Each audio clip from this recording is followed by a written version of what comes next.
Bom, então, boa noite. Está aqui no dia 28 de maio, na nossa sexta aula do curso de mentoria da Paulo Gustavo. E hoje eu vou pedir para o Manu fazer a apresentação de tela. Hoje a nossa aula... Você pode fazer, Manu? Tá. Hoje na nossa aula a gente vai falar um pouco sobre comunicação. Lembrando que nas últimas aulas, que essa é a sexta, já foram 5, a gente estava abordando os aspectos que estão mais ligados ao período de produção executiva, né? Então, sempre que a gente falava sobre as três etapas da execução do projeto, que são a pré-produção, a produção e a pós-produção, a gente sempre estava focando nas medidas da produção executiva, geralmente da logística, da hospedagem, do transporte, da organização do projeto como um todo, do cronograma, do orçamento, dos argumentos, das ações, né? Mas a gente achou por bem trazer hoje, nessa aula, um pouco sobre a comunicação, que ela encontra alguns pontos de conexão com a produção executiva, mas ela é um outro braço, né? Eu lembro que quando a gente fez a nossa segunda aula, que a gente falou sobre produção, fazendo a distinção, mas não pode passar para a revisão? Na verdade, primeiro vai ter a nossa logo, nós somos a Trupe Psiquice, estamos apresentando para vocês esse curso. Muito obrigado pelo Zoom. Então, ó, lembrando, a gente já fez 5 aulas, né? A aula 1 foi uma aula de introdução, a aula 2 a gente falou sobre captação e elaboração de projeto, na aula 3 a gente falou sobre pré-produção, na 4 produção, na 5 pós-produção, e hoje a gente vai falar sobre comunicação. Na segunda aula, a gente fez um organograma para vocês para definir qual era a diferença entre o produtor, ou seja, a pessoa responsável pelo projeto, e os braços, né, os subgrupos que tem na composição do projeto. E no nosso organograma, que é a forma como a gente trabalha, a gente criou 3 grandes grupos, sendo um grupo de produção, um grupo de comunicação e um grupo de concepção artística. E a gente estabeleceu uma hierarquia, né, colocando um responsável para cada grupo. Então, na produção executiva, o responsável seria... Perdão, na produção, o responsável seria o produtor executivo. Na comunicação, o responsável seria o designer ou o coordenador da comunicação. E na concepção, seria o diretor ou a pessoa que está à frente da concepção artística, né? A gente, vendo essas 3 bolsas aí da produção, comunicação e concepção, pensando que esse é um curso para auxiliar mesmo a gente, né, a pensar o nosso projeto, eu e o Manuel, a gente achou interessante trazer essa aula para vocês sobre a comunicação, uma aula introdutória sobre a teoria da comunicação e como ela se aplica nos projetos culturais, né? Sim. O que é interessante na comunicação também, que a gente resolveu por si só que ela daria uma aula, é porque a comunicação, ela faz o seu projeto, ele ter a dimensão que ele vai ter. Porque muita gente que vai acabar nem indo no seu evento, por exemplo, vai ouvir falar dele. E aí, dependendo da força, do impacto, né, que tiver a sua comunicação, o seu projeto vai chegar em mais gente e ele vai ser maior, sabe, nesse sentido. Então, a gente, por exemplo, colocou alguns exemplos aqui, por exemplo, ao longo da aula, de projetos que são muito bem executados porque eles são famosos. E por que eles são tão famosos, sabe? Porque eles reúnem em si algumas características que a gente pode se inspirar e tentar trazer para o nosso projeto para a gente realmente criar uma identidade, sabe? Porque a comunicação faz seu projeto ter cara, ter sensação, ter cor, e daí qualquer projeto pode ter uma comunicação eficiente e uma comunicação que é personalizada para a sua peça de teatro, para o seu filme, para o seu curta-metragem, para o seu documentário. Mas, enfim, é só um papel fundamental porque, beleza, a produção ela dá o tripé do seu projeto, mas a comunicação que vai falar o tamanho desse tripé, sabe? que vai ser em quantas pessoas que o seu projeto vai chegar. A comunicação, a gente até colocou aqui, né? Divulgando o projeto, estratégias para aumentar o alcance ao público. A comunicação, ela é a grande responsável por fazer a mediação entre o seu produto artístico e as pessoas que vão ter acesso a ele. Então, é claro, e ainda mais hoje em dia, né, gente, que tudo, a imagem tá tão forte para a gente hoje, por conta da influência das redes sociais, por conta da publicidade, acaba que a gente tem que entender alguns procedimentos do marketing e da publicidade para fazer com que o nosso projeto consiga desviar os algoritmos que não ajudam na divulgação de projetos culturais, né? Não tem um pensamento para isso, e conseguir chegar até essas pessoas, assim. E para isso, assim como na produção, a gente bebeu de algumas fontes e palavras da administração, aqui para a comunicação a gente vai beber de muitas palavras da teoria da comunicação mesmo, né?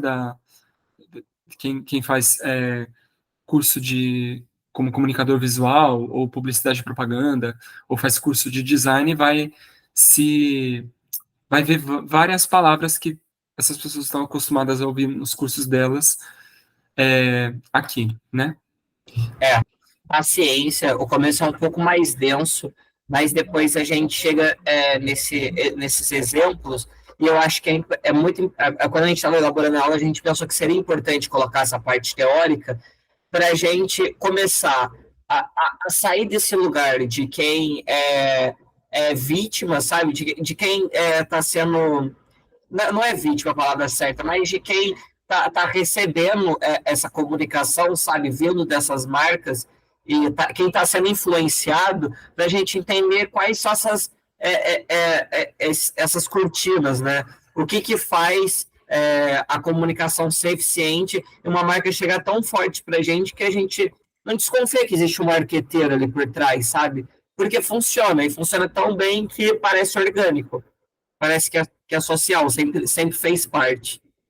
Exatamente. E nesse caso é um poder de convencimento muito forte, né? Assim como lá quando a gente deu aula sobre elaboração de projetos, a gente ficava falando que um projeto é uma grande defesa, né? Você defender uma coisa que você, uma ideia que você acredita e fazer com que a outra pessoa acredite que ela é viável de acontecer.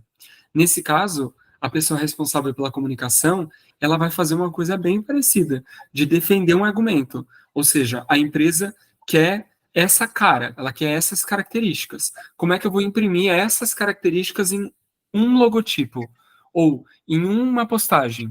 Tipo, como eu faço para concatenar tantas ideias numa única mensagem? E a gente Sim. fica com essa palavra mensagem porque passa o slide, mano. Vamos. Porque daqui a pouco eu vou falar sobre a teoria da comunicação. Você ia completar, Manu? Não, acho que está indo bem.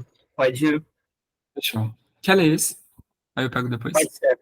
Então, a comunicação, ela é a distribuição e a exibição.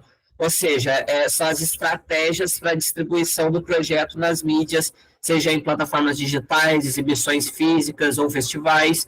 Considere como essas escolhas impactam a visibilidade e o alcance do projeto. E a comunicação também é um impacto e visibilidade. Utilizar feedback do público e métricas de engajamento para ajustar suas abordagens e maximizar a visibilidade.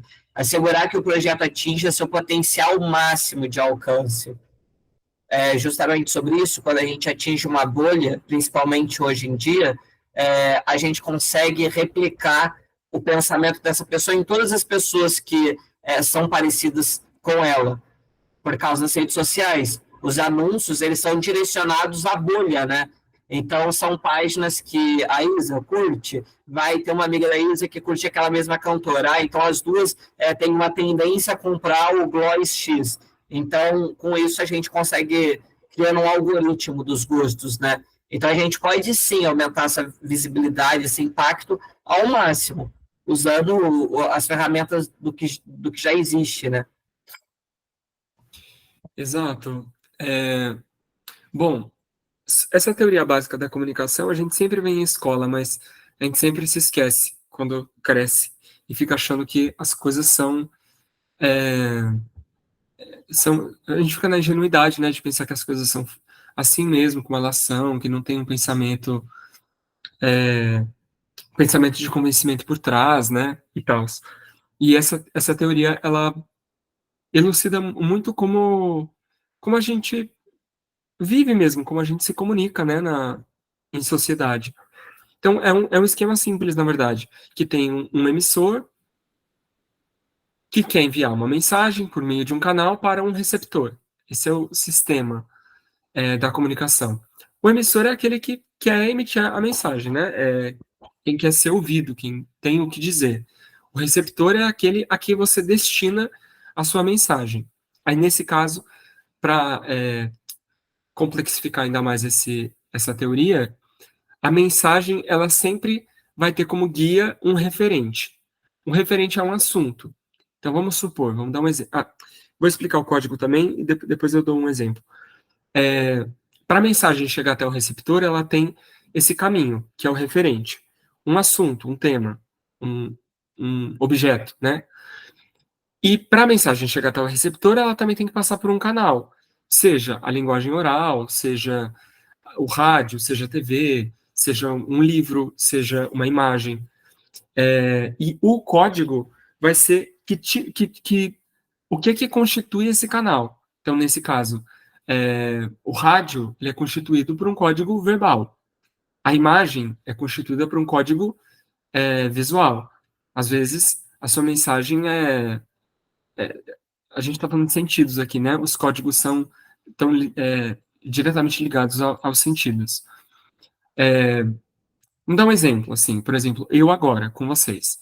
Eu sou um emissor e vocês são receptores, porque vocês estão ouvindo o que eu quero dizer, certo? O meu referente eu estou dando uma aula sobre comunicação.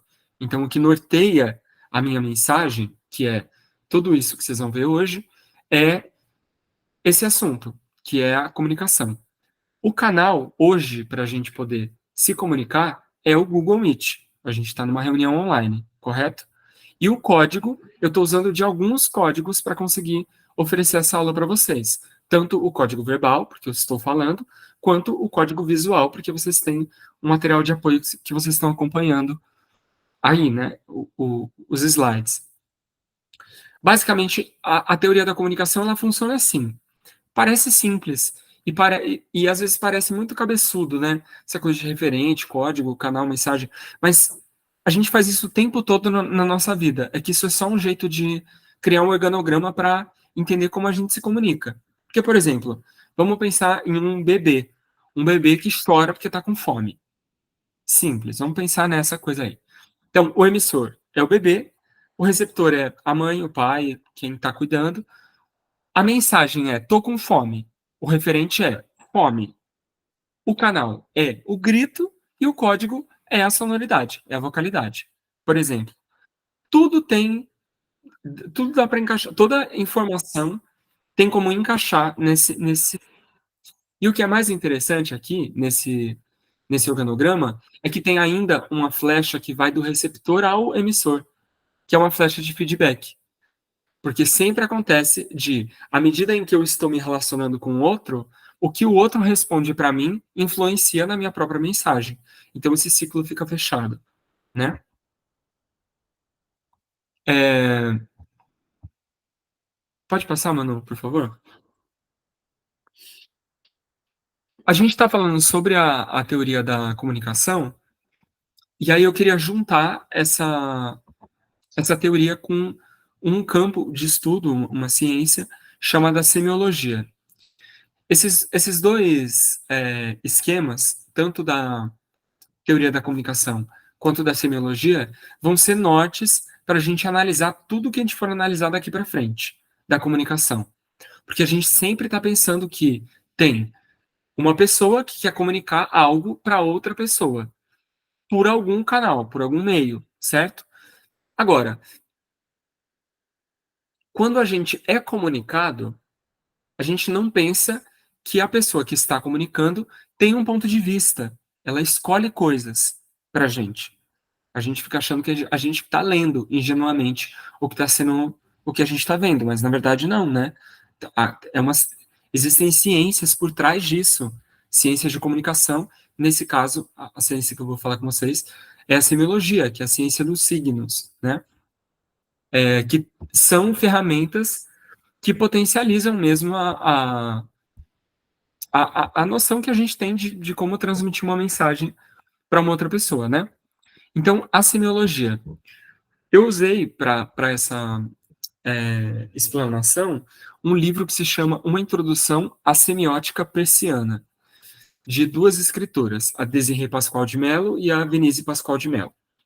Então, aqui elas definem o que é a semiologia. A semiologia ou semiótica é a mesma coisa, são duas palavras para uma mesma coisa. A semiótica é a ciência do signo, cujo objeto de investigação são todas as linguagens possíveis, ou seja, tem por objetivo o exame dos modos de constituição de todo e qualquer signo como fenômeno de produção de significação e de sentido. Essa coisa da semiótica ela é difícil, tem palavras difíceis, mas é fácil da gente entender se tentar desvendar um pouco dessa. É uma linguagem super acadêmica, né? Então a gente tem que sempre escavar um pouquinho para entender. Eu vou dar para vocês a definição de signo, então por enquanto ainda parece abstrato. Mas basicamente o signo ele é todo e qualquer mensagem, todo e qualquer impulso que você recebe. Por exemplo, você está andando na rua, aí você sente o cheiro de pão. Você rapidamente, através do cheiro, imagina que tem uma padaria, ou que tem alguém fazendo pão. Ou então, você está andando pela rua e aí vê uma placa escrita não pise aqui, não pise na grama. Aí você para e desvia da placa.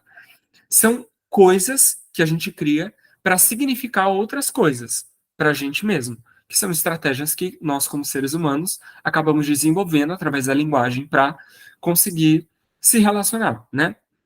Pode passar, Manu? Para isso, para a semiologia, a gente, para entender o que é essa ciência, a gente tem que fazer duas definições, tem que dar duas definições que são importantes. A primeira é o que é linguagem e a segunda é o que é signo. E tudo vai fazer sentido, prometo. Se não fizer, perguntem, tá? Então, aqui, seguindo naquele livro, né? Desde a época em que habitava as cavernas, o ser humano vem desenvolvendo diferentes processos de manipulação dos elementos visuais, sonoros e espaciais, tais como a manipulação de cores e formas, de sons, de gestos, de expressões, de cheiros, dos movimentos, das luzes, etc., na intenção de estabelecer comunicação, conforme as possibilidades técnicas disponíveis em cada momento histórico. A estruturação da comunicação, utilizando diversos elementos, como elementos visuais, sonoros e espaciais, configura uma linguagem. Lembrando que existem muitas teorias, né, que pesquisam o que difere o ser humano e o poder de dominação do ser humano sobre a natureza em relação aos outros animais e às outras espécies. E existem muitos pesquisadores que acabam conferindo essa responsabilidade de desenvolvimento à capacidade que o ser humano tem de desenvolver uma linguagem. E outros ainda mais para frente vão dizer que não é exatamente a linguagem, porque os outros animais também se comunicam, mas é a linguagem poética. A habilidade, a capacidade da gente abstrair e fazer relações entre coisas é o que faz com que a nossa espécie, consiga dominar o mundo. Nesse caso, é interessante porque a semiótica ela vai estudar justamente os procedimentos da comunicação, ou seja, que tipo de impulso que eu ofereço para um outro ser humano, para que ele, a partir desse impulso, dentro da cabeça dele e com o repertório dele, ele entenda que eu estou querendo dizer uma coisa, eu estou querendo que ele veja algum aspecto, né? E aí, o interessante desse texto é que a Desirê e a Venise, elas falam desse processo humano de manipulação das ferramentas que a gente tem na nossa mão, né?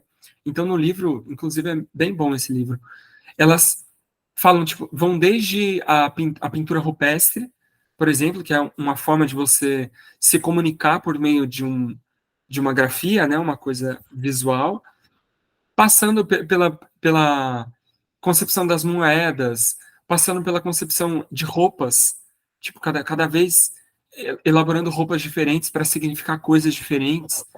É, e como a própria criação desses signos, ela está muito subjugada às ferramentas que a gente tem na nossa mão, né?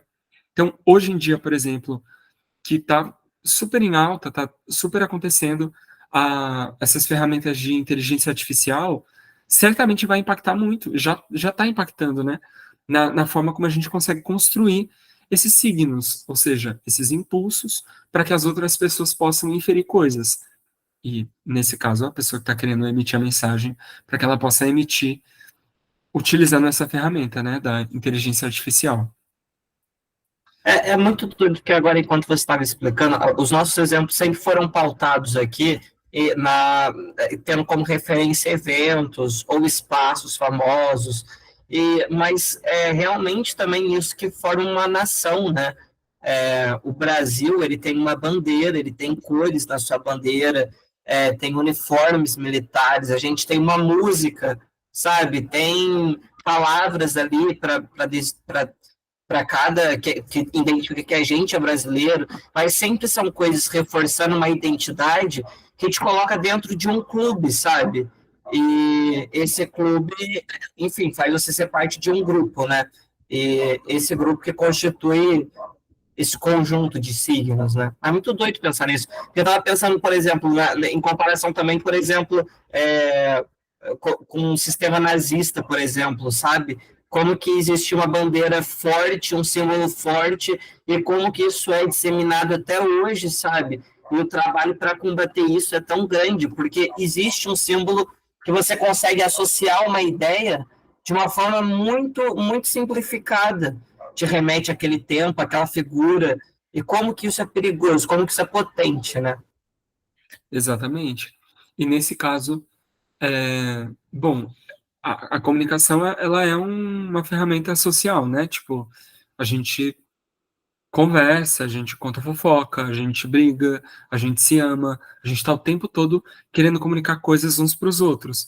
Mas à medida em que esses elementos que constituem a linguagem, eles são codificados e, mais, eles são usados como ferramentas de poder, porque à medida em que você sabe, entende como funciona, por exemplo, como funciona o cérebro humano, à medida em que você vai estudando, né? Como funciona o cérebro humano, como tal grupo lê tal informação. Tem toda. Parece super perverso, né? Essa coisa da publicidade. Tipo, a teoria das cores, a cor que te dá fome, a cor que te dá sono, a cor que te dá não sei o quê. E aí você, sabendo disso, você acaba manipulando numa segunda natureza a pessoa que não conhece exatamente, né? E todo mundo cai nisso, inclusive todos os publicitários caem nisso também. É, é uma saga, né? A gente entender como funciona a linguagem e transformar esses procedimentos como um joguete de poder mesmo, né? Nesse caso, todas as ditaduras no mundo tiveram um comitê muito bem organizado de comunicação. Sempre tiveram. Aqui no Brasil, o Getúlio Vargas foi um grande incentivador de hinos, bandeiras, é, publicações de jornal, programas de rádio, programas de TV, justamente porque a coisa era muito forte, né? Assim, precisava construir uma nova imagem. E construir uma nova imagem, ao mesmo tempo, é você manipular uma ética, né? Você fazer com que todo mundo acredite que nesse caso, né, em se tratando de uma ditadura, que todo mundo está lutando por um bem maior, que une todo mundo, que é uma única coisa. Então, nesse caso, a ferramenta da comunicação ela acaba virando uma grande ferramenta de poder, né? É, pode passar, Manu. Vou seguir aqui.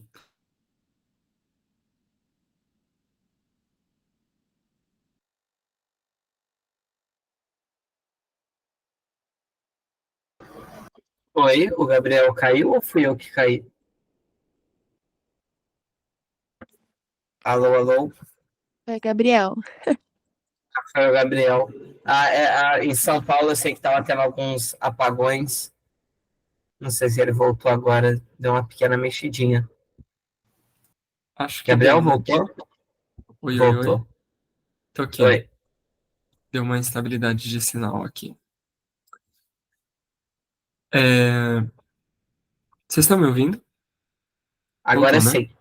Tá. Sim. Segundo Peirce, o signo que constitui a linguagem é aquilo que, sob certo aspecto ou modo, representa algo para alguém. E pode ser entendido como alguma coisa que está em lugar de outra, isso é, está numa tal relação com outro que, para certos propósitos, é considerado por alguma mente como se fosse um outro. Essa teoria o Peirce, ele é um grande pesquisador da semiótica.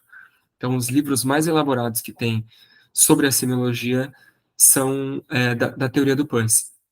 E ele é quem define, ele é quem primeiro define esse conceito de signo. Ele fala basicamente o signo, ele é uma coisa que representa a outra.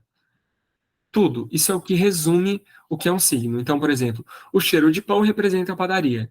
Ou o cheiro de fumaça representa uma queimada. Ou vermelho representa perigo. Ou verde representa siga em frente. São coisas que representam outras coisas. Aham. Signos. Dizer vermelho significa PT, sabe? Tipo, indo ainda além, sabe? A camisa do Perfeito. Brasil significa Bolsonaro, enfim. Isso é quando você associa aquela coisa a uma ideologia, é quando o negócio deu certo, né? Exato. A gente pode. Você vai falar uma coisa sobre isso aqui no final. É, Joly afirma que um signo tem uma materialidade que pode ser percebida por um ou vários de nossos sentidos. É possível vê-lo, um objeto, uma cor ou um gesto, ouvi-lo, linguagem articulada, grito, música, ruído, senti-lo, vários odores, perfume, fumaça, tocá-lo ou ainda saboreá-lo. É essa coisa que se percebe e está no lugar de outra. Essa é a particularidade essencial do signo, estar ali presente para designar ou significar outra coisa, ausente, concreta ou abstrata. É ótimo esse exemplo da bandeira, Manu. A bandeira é um grande signo de uma nação, de uma cultura, de um país. E ainda é doido porque com essa manipulação do signo, aconteceu um movimento muito forte, né, do bolsonarismo, é, praticamente roubar, né, esse signo da bandeira. Então eles pegam e dizem, o PT é vermelho, então a direita vai ser verde e amarela. O pensamento conservador vai ser verde e amarelo. Só que o verde e amarelo não são cores aleatórias, né? Eles já significam o Brasil. À medida em que eles são bem-sucedidos de reduzir esse signo, que a princípio era um signo que englobava todos os partidos, a um único partido, acaba que é como se o Brasil fosse isso. Entende essa lógica do Percy, de que o signo ele representa alguma outra coisa, é uma coisa que representa outra? À medida em que eu roubo um signo para mim, é como se esse signo fosse eu. Só eu, e não todo o resto que ele pode ser. E aí aconteceu uma coisa super histórica, né? Há algumas semanas, com o show da Madonna, que a Madonna e a Pablo, basicamente, vários jornalistas, né, sociólogos, comentaram desse feito da Madonna. Basicamente, o que ela fez foi uma intervenção para devolver a bandeira para o Brasil. Então, ela pegou esse signo e falou assim: olha, na verdade, isso daqui não tem a ver com partido. Inclusive, eu, Madonna, posso usar. Inclusive, ela, Pablo, pode usar. Porque essa bandeira é de vocês, não é de um partido. Então, se o PT quiser usar camiseta verde e amarela com o brasão do Brasil, vai usar, inclusive porque o presidente é petista.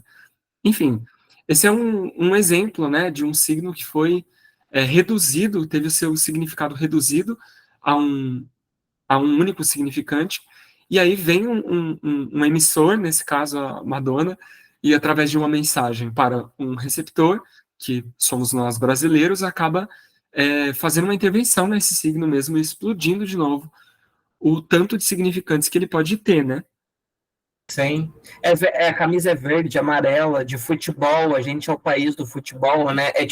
São tantos fatores ali que tá para além da camisa do Brasil, né? Que levam junto ali de significado na camisa do Brasil, e realmente é injusto ela se tornar símbolo de qual for o partido, né?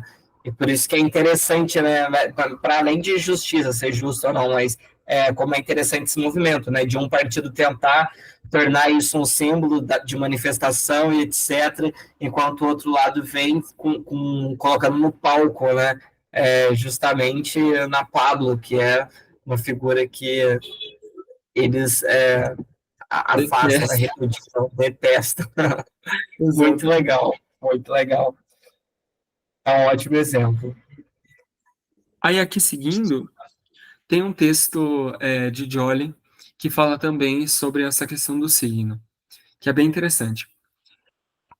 O rubor e a palidez podem ser signos de doenças ou de emoção. Os sons da língua que ouço são signos de conceitos que aprendi a associar a ela, a língua, né? O cheiro de fumaça é sinal de fogo. O cheiro de pão fresco são indícios de uma padaria próxima. A cor cinza nas nuvens é sinal de chuva. Assim como um certo gesto da mão, uma carta ou um telefonema podem ser sinais de amizade. Também posso acreditar que ver gato preto é sinal de azar. O farol vermelho em um cruzamento é sinal de proibição de atravessar o carro. E assim por diante. Vê-se que tudo pode ser signo, a partir do momento em que dele deduzo uma significação que depende da minha cultura, assim como do contexto do surgimento do signo. Eu acho essa definição muito maravilhosa, porque nesse caso, o Joel está dizendo que a gente está o tempo todo lendo coisas no mundo, tentando buscar significado em tudo, em qualquer coisa.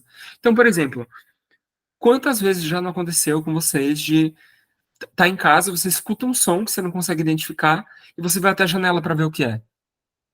Esse impulso, ele é interessante porque você recebeu um signo sonoro que não foi suficiente para você ter certeza do que ele significa. Então você se certifica de ir até a janela para ver se você encontra um outro signo visual que aí sim feche o significado do que você está buscando.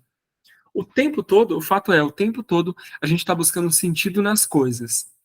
E por isso, justamente, através da consciência de que a gente sempre está lendo coisas no outro, sempre buscando signos num outro, seja uma placa, seja um cheiro, seja um gosto, seja um som, pensando do ponto de vista reverso, de quem está emitindo esse som, emitindo essa cor, emitindo essa palavra, emitindo esse gosto, nesse caso, o comunicador, ele tem que entender o que é que as pessoas, o que é que vai atrair essas pessoas até o produto, para ele entender que tipo de signo que ele tem que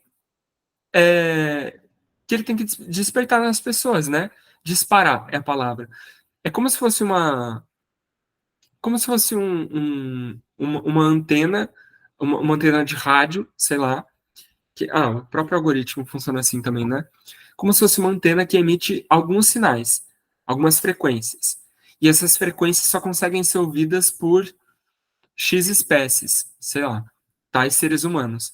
Então, se eu quero, por exemplo, chegar até o público jovem, por exemplo, eu tenho um projeto, eu quero chegar até o público jovem. Eu vou investir a divulgação em publicação em jornal? Tipo, não faz sentido. Ou mesmo, vou fazer uma coisa, uma arte gráfica sem graça, monocromática. Tipo, não, esse público quer coisa colorida, que brilha, que. Enfim. Então, através dessa consciência de que tudo que existe no mundo gera alguma leitura e essas leituras geram interesse, é através desses mecanismos de comunicação que a gente consegue desenvolver que tipo de signos que a gente tem que disparar para que as pessoas que a gente quer que acessem o nosso projeto consigam acessar, basicamente. Perfeito. Porque muitas vezes quando a gente mostrava, por exemplo, exemplos dos nossos projetos, né, que tinha uma capa ou que tinha uma régua que era personalizada, era justamente por isso, sabe? É o signo que tudo isso dá, é a característica que você sabe que vai ser anotada no seu projeto, porque tudo é notado, sabe? A partir do momento que você escolheu colocar aquilo ou em prática ou na parte da escrita, vai ser notado. Então, por exemplo, trazendo para a realidade do filme de vocês, sabe? Todas as escolhas da forma como vai divulgar, o ritmo dos cortes, como eles vão ser feitos, a forma como vocês vão planejar esse trailer, qual o tamanho do trailer do filme, quanto melhor você souber qual é o público-alvo, sabe? Quem você quer atingir de fato, sabe? Com o seu filme, mais fácil fica de você conseguir alguma coisa com ele. Porque a partir do momento que eu sei, não, esse filme que eu tô fazendo é para ele passar em festival. Poxa vida, eu vou mergulhar, sabe, no conceito de filmes de festivais e vou tentar absorver o máximo de características, de signos, sabe, que esse tipo de mídia tem, para eu tentar colocar em prática no meu filme. Então, saber para aonde você quer chegar, fica muito mais fácil de você escolher qual caminho seguir, né? Como a gente tinha destacado na introdução, né, desse curso, a gente falou como que era a frase do gato da Alice da Para País quem, das para quem Maravilhas. não sabe, para quem não sabe onde quer ir, qualquer caminho serve. Pois é, quanto melhor você apontar, mais fácil vai ser de você construir a comunicação para chegar o seu objeto artístico no fim que você está planejando. Mas é importante refletir e saber, sabe, aonde que você quer chegar com ele. Eu ia destacar justamente isso, porque a gente fica numa coisa, num desejo de atingir todo mundo, né? Aí você vai lá no seu projeto, por exemplo, pergunta qual é o seu plano de divulgação. Aí você escreve, eu vou atingir todo mundo. Quanto mais pessoas eu atingir, melhor. Tipo, mano, isso não é nada, sabe? Ou mesmo, não, eu quero atingir todas as idades, todas as classes sociais, todas as realidades culturais, todos os gêneros, todos os. Mano, é que não tem como, nunca vai ter como. Você precisa nichar de alguma forma. Então, por exemplo, mesmo no projeto, né? Se você coloca, sei lá, tô montando uma peça com temática LGBT. Aí eu quero atingir o público LGBT, então eu preciso criar ações para atingir esse público. Não posso pensar que só botar no Instagram lá para impulsionar a publicação, o público LGBT vai chegar até o meu trabalho. Não vai acontecer. Ou Uhum. mesmo, o meu projeto quer ter um envolvimento com pessoas cegas ou com baixa visão. Tá bom, você vai ter que fazer alguma coisa para isso acontecer. Tipo, você tem que transformar esse público-alvo numa demanda de comunicação. Alguma coisa tem que ser feita para que você atinja esse público, né? Sim, e você só vai saber disso através de você saber exatamente aonde você quer chegar, sabe? Com quem você quer falar. Daí você consegue identificar esses signos, né? A linguagem que você tem que falar. Então, por exemplo, aqui no próximo slide, a gente colocou essa conexão emocional. Porque construir símbolos fortes em volta do projeto ajuda a criar uma marca reconhecível. Isso não só destaca o seu projeto no mercado, mas ele cria uma conexão emocional com o público, com você. Então a gente colocou aqui grandes marcas assim, que visualmente ou eventos, mas que assim tem uma estratégia muito bem desenvolvida de comunicação. Por exemplo, o Rock in Rio. O Rock in Rio é o maior festival de música do mundo. Ele é o maior festival de música do mundo, sabe? O mundo pode ser nosso outra vez, sabe? É cheio de frases ali que mostram uma filosofia do festival. Tem uma música que a gente relaciona ao festival, uma tipografia. Olha as letras, sabe? Como só existe esse jeito de se escrever Rock in Rio. Como que com uma sonoridade a gente consegue já lembrar do festival. Mas percebe como ele cria um guarda-chuva de signos, de significados ali, que é um toque, é uma tipografia, são cores, são símbolos, são frases, que faz você ter uma memória afetiva muito forte sobre o festival. Porque é isso, é um lugar que você vai ouvir a música, sabe? Que o mundo pode ser nosso outra vez. Outro exemplo que a gente trouxe, o Hopi Hari. O Hopi Hari, enfim, porque o símbolo dele é muito forte e ele cria esses lugares de imersão dentro do próprio parque, né? Ou Lollapalooza, né? Como que o nome você associa muito fácil ao evento. Quer completar, Gabriel? Ainda, falando sobre o Hopi Hari, é muito interessante esse logotipo do Hopi Hari, porque ele é cheio de movimento, percebe? Tipo, eles criam um mundo, ou seja, é um globo, é um mundo mesmo, né? Que aí tem toda uma... A questão da comunicação dentro do parque é bem forte, né? É um universo mesmo, tem os habitantes, tem a língua local, o hino local, tipo, eles investiram na criação de um mundo. Então aqui, basicamente, eles criam um globo terrestre aí do Hopi Hari, desse planeta chamado Hopi Hari, só que não é um globo parado, sem graça. Ele é todo colorido e cheio de movimento. Ou seja, quando você olha esse logo, você fica, mano, deve ser divertido. No mínimo. Você olha pro logo e fica, não, deve ser divertido. Com o looping da montanha-russa indo bem no meio, né? Eu Então, sempre tento entende? associar a montanha-russa ali, o caminho. E por último, a gente colocou o Red Bull, porque a gente estava conversando antes o quanto que é interessante a marca do Red Bull, por conta que ela se associa. Quando eu falo Red Bull, sabe, você lembra de quê? E é sempre relacionado a alguma coisa ao esporte, né? Porque o Red Bull ele te dá uma energia para você saltar de paraquedas e pular de moto com vários carros pegando fogo. Mas por quê? Porque o Red Bull ele patrocina vários atletas, sabe, a quebrarem recordes e com as logos do Red Bull.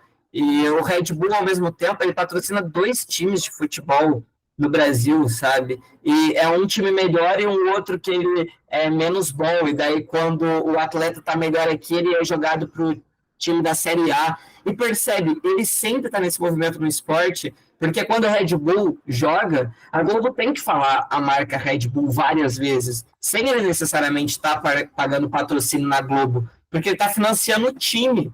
E assim, vamos trazer para a realidade. O que é o Red Bull? É uma bebida com muito açúcar e cafeína.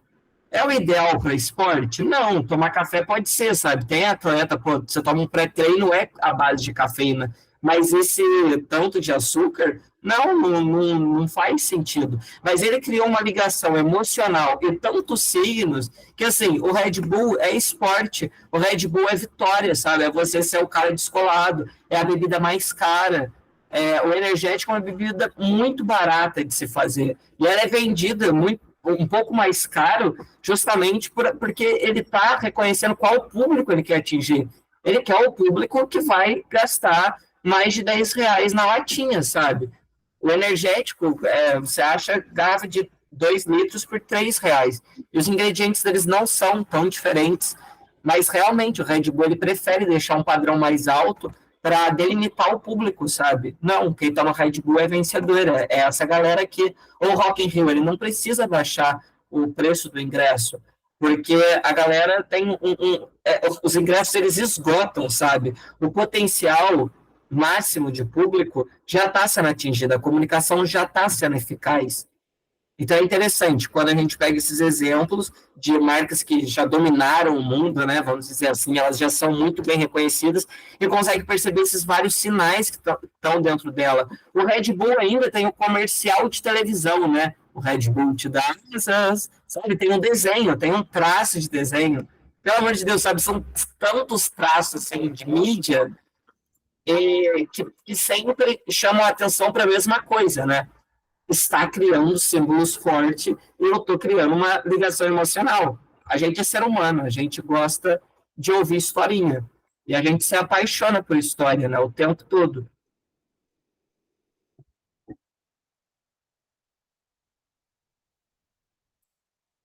Bom, então, a gente fez, ainda seguindo na mesma lógica das outras aulas, a gente fez um passo a passo, agora trazendo todo esse conteúdo que a gente falou, a gente trouxe para a realidade, então, do projeto. Como aplicar a comunicação estratégica dentro do nosso projeto. Então, primeiro de tudo, você teve uma ideia de um festival, de um filme, de uma peça de teatro, e você já está numa fase de construção ali do seu objeto artístico. Quando você vai começar essa comunicação, a desenvolver essa estratégia, qual seria o passo um? O passo um é o brainstorming com o design. Brainstorming, como a gente já destacou, brain é cérebro, storming é tempestade. Então, seria essa chuva de ideias. Então, nesse brainstorming com o design, você vai apresentar o seu projeto ao design e você vai destacar os elementos visuais e conceituais que já existem dentro do seu projeto. Então, por exemplo, você está fazendo uma peça de teatro que você vai usar um caminhão. Poxa vida, você tem que trazer esse elemento, né? Caralho, vai ter isso, porque é um elemento muito forte. Segundo, dentro do passo 1 ainda, você vai captar as informações, você vai conduzir essa conversa para captar informações-chave, incluindo a identificação do público-alvo. Você já começa a identificar onde você quer chegar. Quais canais de comunicação serão utilizados? Então, sua comunicação vai ser por rede social, vai ser por rede impressa, através de eventos, sorteio, e como que você vai alcançar esse público-alvo através dessa comunicação? Então, esse passo 1, conversa com design, com quem vai começar a chefiar isso. Aí aqui vou lembrar de uma frase que a gente usou também do Romulo Avelar, que falava algo do tipo que quem não sabe como pedir não consegue ter o que quer. É um pouco... Esse é o momento de você pedir o que você quer para o designer. E tem que pensar que a cabeça do designer gráfico, que pode até ser alguém da equipe, tipo, às vezes acontece, né, de a gente mesmo resolver. É claro que não é o ideal, né? O ideal é você contratar uma pessoa que tem estudo para... tenha ferramentas para atingir a sua expectativa. Mas a ideia desse primeiro momento é fazer um levantamento de tudo o que é ideia. E é bem aberto mesmo, tipo, já trabalhei com alguns designers e cada um tem uma metodologia, né, para trabalhar. Mas teve um, por exemplo, que perguntou, eu estava criando o logotipo do meu grupo de teatro. E, na ocasião, ele perguntou, tipo, que tipo de comida que a gente gostava, que tipo de cor que a gente gostava mais, cheiro, que tipo de textura a gente gostava. Tipo, a gente foi falando, que tipo de tema, taranã. Aí o cara foi e levou uma proposta em cima desses desejos nossos, né? Ou seja, o designer, ele é um grande tradutor. Ele vai traduzir as suas ideias para um conceito visual. Já que a gente vai falar sobre isso, né? O próximo tópico é justamente esse. Mas é importante, nesse primeiro passo, que você, de fato, ofereça muitos impulsos criativos para o designer, né? Para ele conseguir criar uma primeira proposta em cima do que você está querendo. Sério, vale muito a pena assim, contratar um design, seja qual for o seu projeto, porque ele vai criar, por exemplo, o logo do seu grupo, sabe? A forma como o seu grupo vai se comunicar. Isso cria uma unidade tão forte, sabe? Para depois você profissionalizar o seu grupo, que você está produzindo os seus projetos artísticos. Então, se você tiver alguém da equipe para você falar, olha, você vai ser o design, você vai ser o design, então, e criar esse acordo, eu acho que é já um grande passo, sabe? Mesmo. Então, o passo 2, a criação da identidade visual. Conceber o branding. Branding é marca. Desenvolver a marca, definindo tipologia, fonte, cores e elementos gráficos. Assegurar consistência visual. Assegurar que todos os elementos visuais sejam consistentes e representem bem o projeto. Então, depois do brainstorming com o seu design, ele vai trazer uma resposta. E essa resposta tem que ter um diálogo, sabe? Se você gostou daquilo, se aquilo está em conformidade com o projeto que você já vinha elaborando, você precisa também ser um pouco... aceitar algumas coisas que virem de fora, né? Não pode ficar preso só na própria cabeça, porque a partir do momento que você colocou ela para fora a ideia, ela vem a se tornar outra coisa. Mas ainda assim precisa ter uma unidade com aquilo que você já vinha pensando, né? E é o momento que você vai receber essa criação da ID visual. Exatamente. O branding, ele é como se fosse uma caixinha do seu projeto, uma caixinha que representa o seu projeto. Então, é uma série de códigos, né, que o designer vai criar para que você possa utilizar deles. Então, qual é o tipo de fonte? Quais são as cores que você pode usar no seu projeto? Não é qualquer laranja. É o laranja, sei lá, hashtag F456DDD C14. Tipo, é uma cor um tom específico, né? Que representa a sua marca. É, uma logotipo, alguns elementos que dê para você usar, como cabeçalho. Enfim, tudo isso chama branding, tá? Ou esse material de identidade visual. E é um material que ele tem que ser flexível para que você possa desenvolver muitas coisas com ele, né? Desde cartaz, até banner, até post, até adesivo, crachá, camiseta, enfim, tudo vai nascer daqui, né? Aí, quer passar, Manu? Acho que aqui a gente colocou uns exemplos. Aqui a gente colocou dois estudos de caso que eu achei interessante trazer para vocês. Um foi um projeto gráfico. A esse nome todo do trabalho do designer, a gente dá o nome de projeto gráfico. Eu trouxe dois projetos gráficos para a gente analisar juntos aqui. Um projeto gráfico que foi criado pela Bárbara Guirello, de Campinas, para o Febrestival, que é um festival de teatro de lá de Campinas, e um que é o projeto visual da Rita Davis para o Grupo Galpão, que é um grupo de teatro bem importante, brasileiro, de um espetáculo que se chamava Cabaré Coragem. Eu posso compartilhar aqui se você quiser, Manu. Eu estou com os links abertos.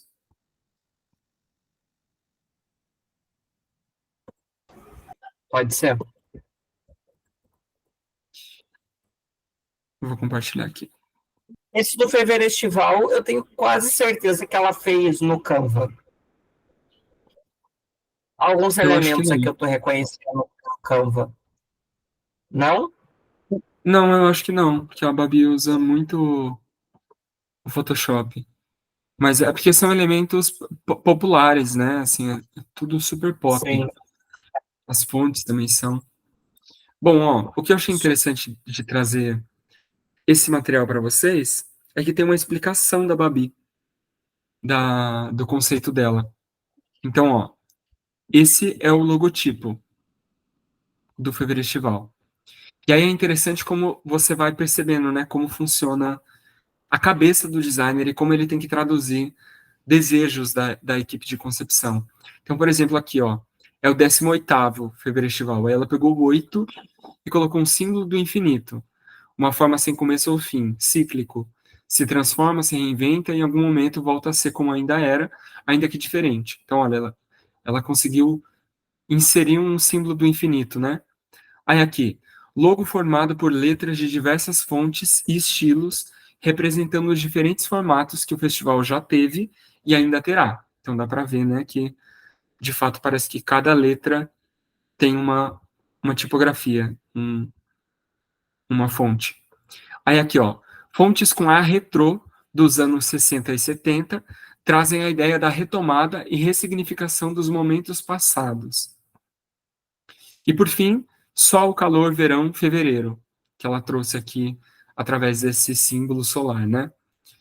E aí, é claro, tem as formigas, aqui ela fala, que são as tradicionais formigas que compõem a identidade do festival desde a sua sexta edição em 2008, aparecem como protagonistas na edição de 2014. Na composição dessa 18ª edição, 2014, eu falei 2024. Na composição dessa 18ª edição, elas brincam em coletivo, contrastando momentos de densidade e de expressão. A estética da desordem, composta pela aleatoriedade de rotações e posições das formigas, traz energia e movimento à composição, criando uma sensação carnavalesca de fluxo e vitalidade. É bem interessante porque, à primeira vista, quando você olha o logo, você não precisa ler exatamente tudo isso, né? Tipo, quando a gente olha isso aqui, você não fica tipo, nossa, são letras dos anos 30 e 40, ou nossa, é o sol. Tipo, não é uma leitura imediata, mas através das cores que ela escolheu para o projeto gráfico e pela tipografia, né, e esse elemento, esse infinito, que aí já dá para perceber um pouco mais, você percebe várias coisas que ela está descrevendo aqui, do tipo, é totalmente carnaval, é muito brasileiro, é muito tropical, pelas cores que tem. Totalmente. As formigas são super brasileiras, também tem uma coisa de movimento coletivo, que tem a ver com festival. Enfim, você percebe como que um artista visual consegue traduzir imageticamente uma ideia, né? Que é a ideia de quem compõe o festival. Você ia comentar, mano? Completamente. Eu ia trazer essa sensação mesmo que ela falou, como que é engraçado, porque primeiro você sente, depois você vê a explicação dela do porquê que ela escolheu, sabe? Mas as formigas super me parece confete, super traz a sensação de carnaval. Sim. Aí, olha, como segundo exemplo, eu vou usar aqui primeiro um projeto gráfico que esse projeto ele tem que ser mais abrangente, né? É da Rita Davis e do Felipe Lampejo e do Vinícius de Souza, que eles fizeram para o Grupo Galpão, que é esse grupo que eu falei para vocês, que é um grupo famoso do Brasil. Eles pediram uma repaginada geral das redes sociais do Galpão. E aí eles fizeram esse projeto, né? Inspirado em cartazes icônicos do cinema, a nova identidade visual aposta em cores, formas e composições. Então, olha as referências que nortearam e como eles traduziram isso, né, com os materiais que o grupo já tinha, com as fotos que o grupo já tinha. Criada por Felipe Lampejo, Rita Davis e Vinícius de Souza, as peças gráficas reforçam a popularidade do grupo e o seu olhar para o nosso tempo. É interessante isso, né? Porque ela vai buscar em cartazes de filme icônicos do cinema, muitos filmes antigos, justamente essa inspiração para repaginar o grupo e colocar o grupo em consonância com o seu tempo mesmo, né? Aí aqui uma foto de um espetáculo que eles têm, que é o Cabaré Coragem, e aí sim como ficou o- a tipografia do grupo, né, com essa lógica. E a logo do grupo é uma estrela, e aí a Rita fez assim com a estrela. Isso é muito interessante, porque antes era só uma estrela, né, só, como se fosse só essa parte preta. E aí, colocando essa forma desconexa, amarela, é como se ela traduzisse diretamente esse desejo de repaginar essa página, deixá-la mais moderna e trazer essa referência do cinema, né? Aqui na Rita ainda tem o projeto gráfico do Camaré Coragem, que é o que eu queria mostrar para vocês, que esse é bem interessante, esse projeto. A identidade visual de Rita Davis e de Felipe Lampejo foi inspirada em cabarés da beira de estrada e inteiramente pintada à mão, como se a própria trupe de artistas, nas condições adversas em que vivem, a tivessem criado. As fotografias são do Lustosa e o programa foi diagramado em parceria com a querida Naves Letícia. Eles realizaram uma oficina com os atores do espetáculo para eles produzirem esses cartazes. Ó. É bem interessante pensar que esses cartazes. Ah, eu tentei ajudar aqui, atrapalhou, né? É bem interessante pensar que todos esses cartazes foram feitos à mão pelos atores. E aí, tudo isso foi digitalizado, e a partir da digitalização, a Rita criou, com a equipe dela, esse design, né? Esse projeto gráfico. Super colorido também, super jovem, e tem bem essa coisa, né, que ela fala do cabaré de beira de estrada. Dá para você reconhecer isso no Nossa, muito projeto. legal.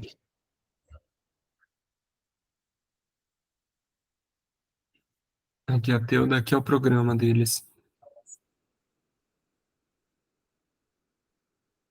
Enfim, é, a gente achou interessante trazer para vocês. Acho que a gente pode voltar para o slide agora, né? Essas referências, porque são, eu considero formas muito bem sucedidas de traduzir a ideia, né, do projeto para um projeto gráfico, para uma coisa visual. E Total. nesse segundo passo, que é no desenvolvimento da identidade visual, a gente achou interessante exemplificar um pouco para não ficar tão abstrato também, né? É muito louco porque esse Cabaré Coragem traz um elemento, né, que é super rústico, você tem que escrever, né, vai totalmente na contramão de uma arte que é feita num programa, que é feita por IA, sabe? E vai lá e coloca os atores pintando a mão e o processo é de tirar esse desenho do papel, né? Como que quebra padrões e cria uma personalidade. Total. E é um. Você olha esse cartaz do Cabaré Coragem, e você fica, mano, é tudo torto. Tudo tá É, torto. As cores são todas muito vibrantes. Ao mesmo tempo, quando você olha essa conjuntura, né, essa conjectura geral, é muito belo. Tem muita beleza. Você vê que isso foi feito pelas mãos de uma pessoa que sabe o que tá fazendo, né? Tipo, tem totalmente, tem noção total de como dispor os elementos no espaço, como conectar as cores, né? É uma beleza é, muito peculiar. muito maneiro, muito maneiro. Muito do teatro. E muito original. É. Você vê, é super jovem. Olha que doido. É tipo uma Super, linguagem de cabaré, e super. você olha pra isso e fica, mano, isso é muito jovem. Eles estão E querendo assim, realmente conversar com gente. eu vejo que é uma tendência agora, tipo, dessa linguagem, que é uma coisa que é super feita em casa, sabe? Essa coisa que é um esculachado para ser cool. Eu vejo super rolando, sabe? Tem um bar aqui perto de casa que ele chama Calma. E, cara, esse bar assim tá sendo a maior sensação. Apareceu na Veja, apareceu assim em muitos lugares. Eu juro pra ti, é uma garagem que tá escrito Calma com uma letra cursiva. E como que isso aí estourou, sabe? Colocaram várias luzes rosa lá e tem um lugar para ficar um DJ, e é isso. Que ele é original, sabe? Ele tem características ali que faz ser um lugar original. Mas sempre com essa pegada, sabe? É um negócio que foi feito aqui mesmo, tá ligado? Então, o desenho é mal feito na parede. A música, às vezes, é um DJ que está começando. Mas como que tudo isso cria esse lugar experimental e uma conexão, né? Tipo, você se conecta pelo erro. Ou meme, né? Nossa, eu vejo muito meme que quanto mais mal feito é, mais engajamento tem, né? Sim, acho que a gente Cara, está passando essa era do. é, como chama? Essa coisa mais simples, mais. Fugiu a palavra agora. minimalista, Minimalista. A gente está passando da era do minimalismo e está voltando para o excesso. Assim, a gente estava super nessa coisa de um círculo com um traço e pronto. E agora eu sinto que tá rolando uma explosão visual mesmo, assim. E é um sim. movimento Mas constante, né? Porque... Pode falar, mano. sim, não, o que eu ia.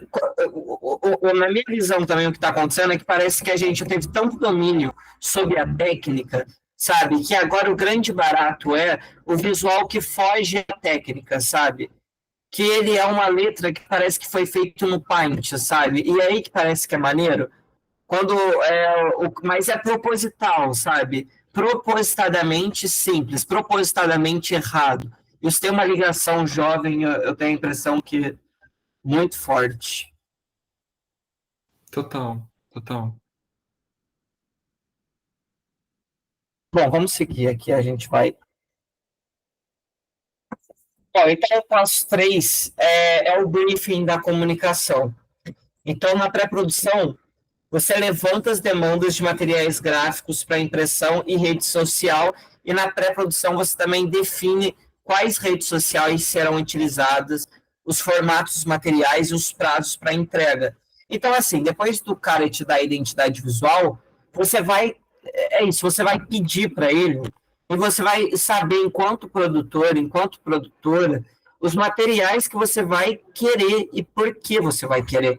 Então, eu sei que eu vou ter que colocar uma divulgação no Instagram e eu vou fazer uma postagem nos 4 últimos dias antes da estreia para 4, 3, 2, 1, sabe? Os dias que estão antecedendo e chegando à estreia.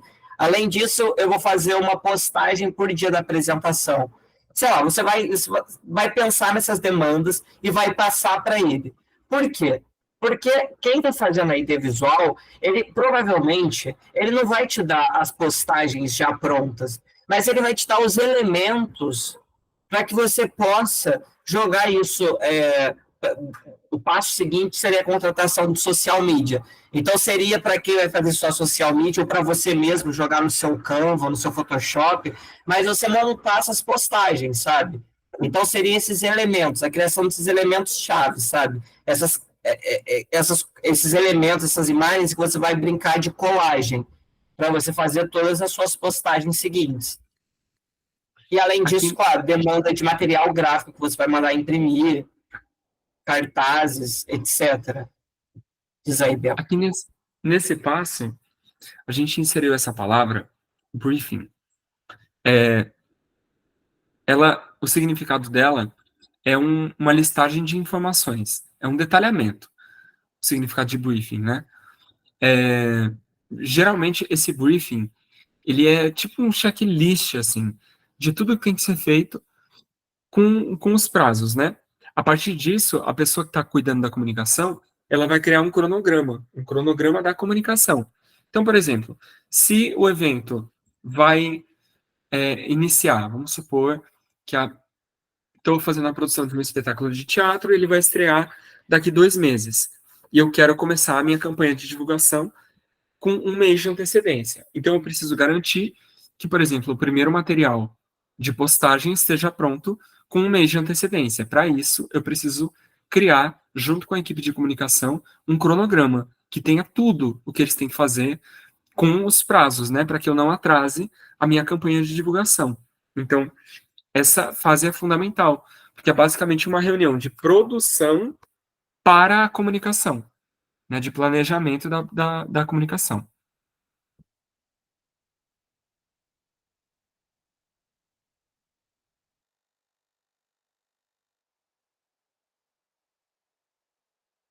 Bom, então o passo 4 que tem esse cupido saindo do celular é realmente porque a social media, as redes sociais, que vai captar o seu público, né? Que vai fazer ele se apaixonar pelo seu evento, pelo seu produto artístico.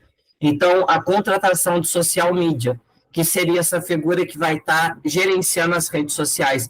E por que o designer ele é diferente do social media?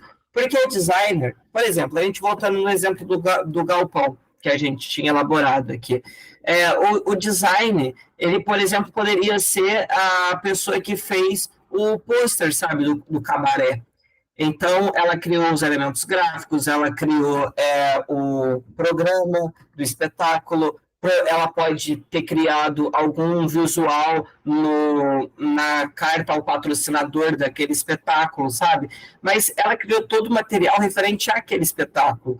Enquanto o social media, né, ou media manager, que a gente colocou aqui, seria aquela pessoa que está agenciando a rede social. Então, quando o Gabriel mostrou aquele exemplo dos filmes, que a mídia social seria inspirado nos filmes brasileiros antigos, aquele seria o trabalho do social media. Então, no caso do Galpão, que é um grupo que tem grana, que tem poder para isso, o designer, o social media, é até um designer por si só, né?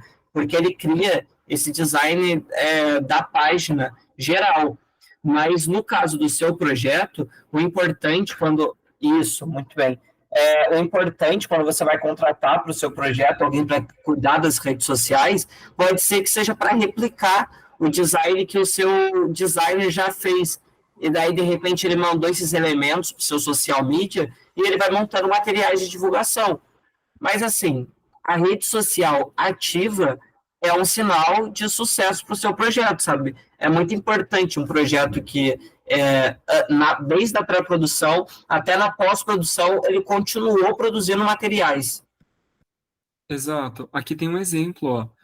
Então, a Rita com a equipe dela, eles conceberam aquela identidade visual, né, que a gente falou, baseado nos filmes e tal. E aí não é a Rita que está fazendo essas artes gráficas, né? É tipo um designer, uma pessoa contratada, que trabalha como social media do grupo, e que está replicando essa marca, né, que ela criou. Então você vê, o verde é sempre o mesmo verde, o amarelo é sempre o mesmo amarelo, e sempre tem a mesma lógica, né, dessas formas do cinema.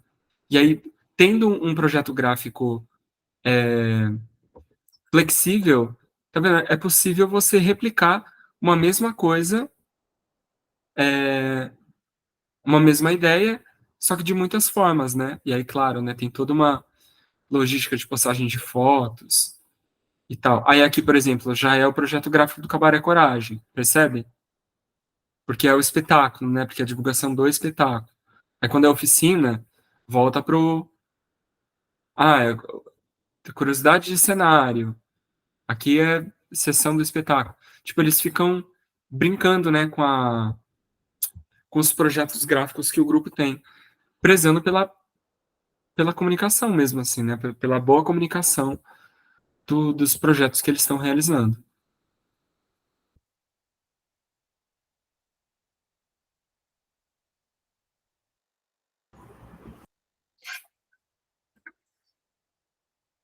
Bom, o passo 5, enquanto o passo 4 ele é especificamente para as redes sociais, o passo 5 seria assessoria de imprensa. Então, a assessoria de imprensa é a pessoa que vai cuidar de enviar releases ou publicações em canais de divulgação impressa, revistas, jornais e digitais, rádio, TV, portais de notícia, páginas do Instagram. Garantir a cobertura midiática para o projeto. E na pós-produção é a pessoa que vai fazer a clipagem desse material, né? Então, por exemplo, a Isa tá caçando agora os materiais das pessoas que gravaram, sabe? De repente, o evento dela explodiu e os portais de notícia começaram a replicar. Vai caber a Isa, se ela pegou o cargo de assessoria de imprensa, pegar essas mídias, sabe? Tirar um print realmente da reportagem no portal e guardar isso. E enquanto na pré-produção vai estar criando um assunto para estar enviando para esses portais para falarem sobre o seu projeto. Que é muito importante seu projeto, para além do Instagram e do Facebook, ele aparecer no Google quando as pessoas colocarem. Exato. Vou dar um exemplo. Eu estou fazendo um projeto agora aqui em São Paulo, que eu estou no elenco de uma peça que está em cartaz no Sesc Vila Mariana, e tem uma equipe de assessoria de imprensa cuidando desse aspecto do espetáculo, né? E chama Pombo Correio, a empresa. E aí, basicamente, a Pombo Correio assistiu a um ensaio, na época que a gente estava ensaiando ainda, e junto com o diretor e o assistente de direção, eles criaram um release. O que é um release? Um release basicamente é uma matéria de jornal, que tem tipo informações sobre a concepção artística, sobre a ficha técnica, sobre a montagem, e as informações de tipo de quando a quando vai ficar em cartaz, aonde, qual é o valor do ingresso, enfim, essas informações, né? Isso foi publicado em muitos lugares, em muitos portais de notícia. Além disso, teve essa empresa fez contato com canais de divulgação específica. Então, tipo, Jornal Folha de São Paulo, Jornal do Estadão, Jornal Valor Econômico, é, ou o Programa Metrópolis da TV Cultura, ou EPTV. Tipo, também fizeram alguns contatos mais particulares, e aí todos esses que eu citei, sempre tinha algum envolvimento com as apresentações. Então, tipo, ou ia alguém assistir ao espetáculo, aí entrevistava uma pessoa do elenco, ou ia a TV Cultura lá fazer um dia de matéria para lançar um programa. Mas aí tudo isso que tem a ver com a projeção do nome do projeto em outras mídias, né? Mídias ou portal de notícia, ou televisão, rádio, jornal e tal, isso tudo faz com que o alcance do projeto seja muito maior, né? E outras pessoas tenham conhecimento de que isso está acontecendo. Sim. E percebe como é personalizável isso aqui. Vocês fizeram um filme e perceberam que o melhor portal de notícia, na verdade, não vai ser nenhum site de notícia, mas vai ser uma página que ela fala sobre o sagrado feminino e faz postagem diariamente. E daí é estudar, porque eu acho que a inteligência do produtor cultural é como você consegue adequar ao máximo a realidade para o seu projeto, sabe? Então você percebeu que a página que fala sobre o sagrado feminino, se você enviar uma mensagem, ela pode ter a chance de repostar o trailer do seu filme, sabe? E olha como que isso pode trazer muitos cliques, sabe? Pessoas que estão interessadas no seu trabalho. Você está semeando, sabe? Pessoas que vão querer consumir o seu conteúdo. Então, eu acho que é sempre pensar, agora aproveitando esse gancho da rede social, mas como que você faz o seu projeto ele aparecer para as pessoas que é o seu público-alvo mesmo, né? É a sua bolha. Com as redes sociais a gente consegue atingir a bolha para além do regional, né? Do presencial aqui. Não precisa ficar pensando só em Pinhal, né?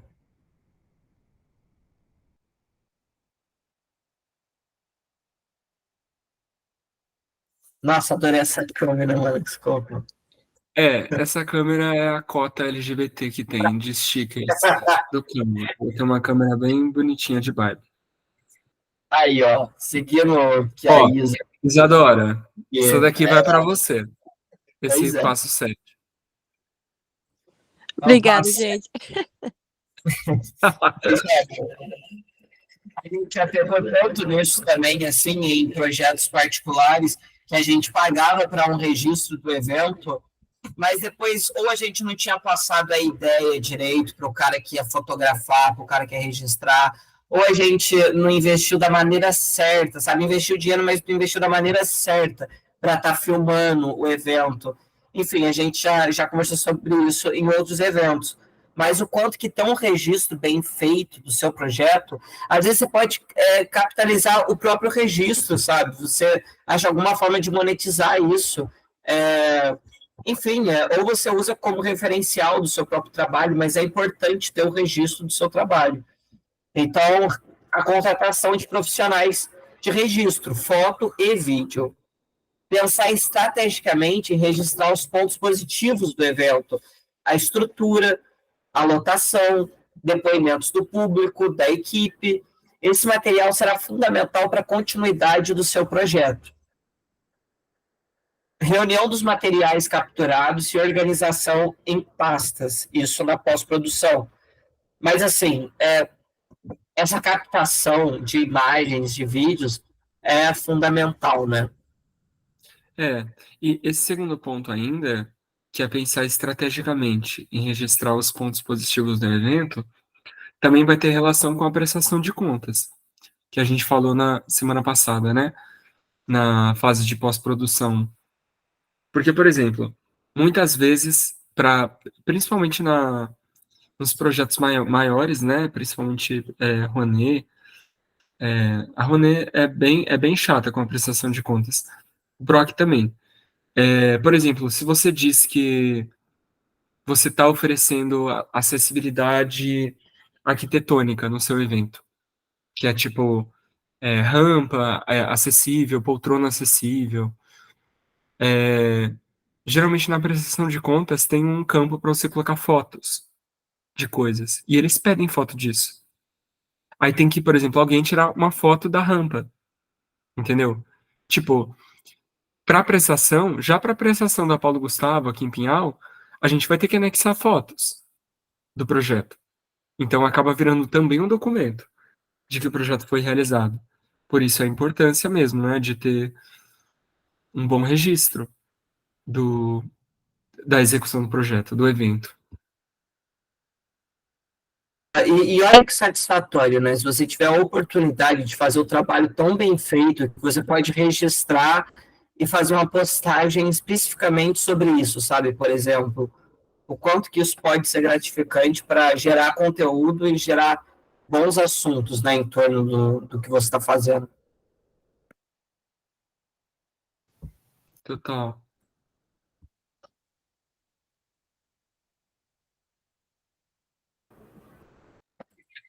Bom, então o passo 8 seria essa comunicação durante o evento.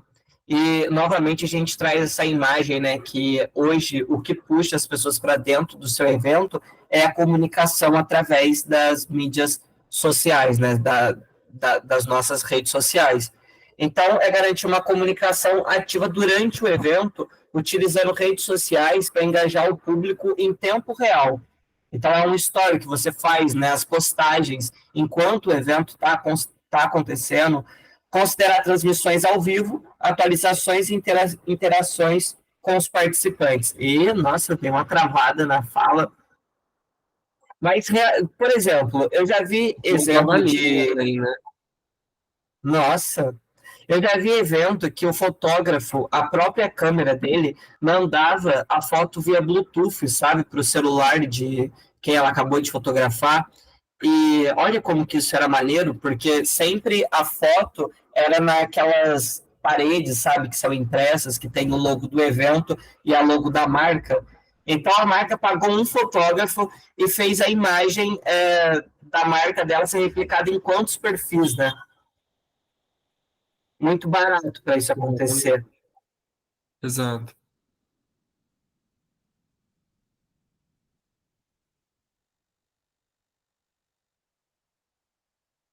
E a gente volta para nossa estante, né? Passo 7, comunicação na pós-produção. Realizar o clipping ou clipagem das menções na mídia, organizar pastas com materiais relevantes, continuar a divulgação nas redes sociais, compartilhando resultados, feedbacks e destaques do evento. Essa parte de organização ela é bem importante, porque pensa que todos os materiais que você gerou do projeto, eles podem ser utilizados para você garantir a continuidade dele, né? Então, por exemplo, eu e o Manu, a gente tem um grupo de teatro, chama Trupe Pilintsiquis, que está oferecendo esse projeto. A gente tem muitas fotos que foram muito bem tiradas pelo João Barim. E a gente usa essas fotos em muitas coisas que a gente escreve, porque parece que a foto ela dá forma, né? Ela dá mais credibilidade para o que você tá, para a ideia que você está propondo, assim. Só que para isso a gente tem toda uma organização dentro do Drive, das apresentações em pastas divididas, seleção de fotos que a gente gosta de usar. A gente tem um clipping. O clipping nada mais é do que reunir todas as matérias que foram publicadas sobre o projeto. A gente tem um clipping também do Presta Atenção, que dá para mostrar para as pessoas, né, o quanto de projeção que esse projeto teve, o alcance que ele teve de público. Enfim, essa parte de organização ela é fundamental para você poder usar esse material, né, em benefício do próprio projeto.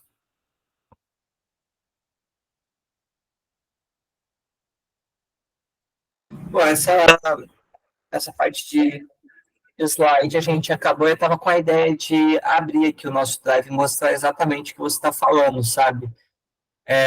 Como que essa organização, ano a ano, pode facilitar, sabe? Agora que quando você começa a reunir informações do seu grupo, né, pode ser muito confuso você misturar essas informações com as suas informações pessoais. Então, como às vezes é mais fácil você criar um e-mail para o seu grupo e você criar um drive, sabe, no próprio Google Drive. Mas, por exemplo, Nossa, esse conselho é fundamental. Tipo, cria um e-mail lá para você, põe lá grupo carochinha 123 @gmail.com e vai pro Drive, porque pelo menos você consegue separar mesmo, né, o que é uma foto tua e o que é foto do grupo. eu acho que quando a gente começou a fazer isso foi quando a gente começou a ter as informações mais fáceis para a gente escrever num projeto, por exemplo, que a gente via, né? Porque a gente tinha onde acessar essas informações. Olha só, a gente divide por ano. Então, por exemplo, 2021, quando a gente começou a trupe. Se a gente entrar aqui, eu e o Gabriel, a gente tem acesso a esse e-mail, tá vendo? Olá, trupe. É o e-mail da trupe. Ó, 2021. Primeira temporada, presta atenção. Segunda temporada. docs do portfólio do Ari, Os Tempos São Chegados, que é uma peça que a gente fez com o Teatro Flacos. É um áudio, uma peça em áudio, né, mano? Um audiobook. Isso aqui é um podcast, é um audiobook. É tipo um audiobook. Projetos, vamos ver o que tem. Aqui, são outros projetos que a gente escreveu, Aldir Blanc 2, Laboratório Prêmio de Trajetória, Laboratório para Extensão. E, por exemplo, qualquer pasta que a gente entra aqui, ó, vou voltar para 2021, na primeira temporada do Presta Atenção. Ó, captação. Aí a gente tem os textos que a gente... Ó, Estância Leci, patrocínio, que foi nosso patrocinador. Patrocínio, se eu clicar aqui, tem as outras empresas que a gente foi tentar patrocínio. A gente fazia personalizado. Comunicação. Aqui, a gente tem a logo. Lembra que a gente falou que a logo tem que ser fácil? Aqui, a gente tem a logo aqui, ó, sem fundo. A gente pega e joga no Canva, qualquer momento que a gente quiser. Inclusive, abre essa logo de novo, Manu, para falar um pouquinho sobre ela.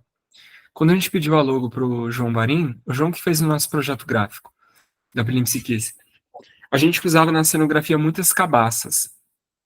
E aí a gente falou pro João, João, a gente queria pro logo, tipo, usar alguma coisa de cabaça e tem uma coisa muito forte de contação de história, né, no grupo.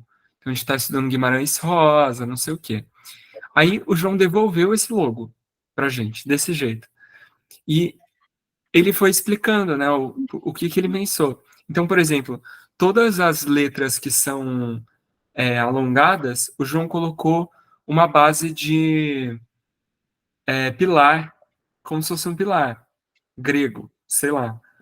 E as letras são todas irregulares, tudo meio gordinho, assim. Tem o M é uma perninha mais alta do que a outra, e tudo isso tá dentro de uma grande cabaça.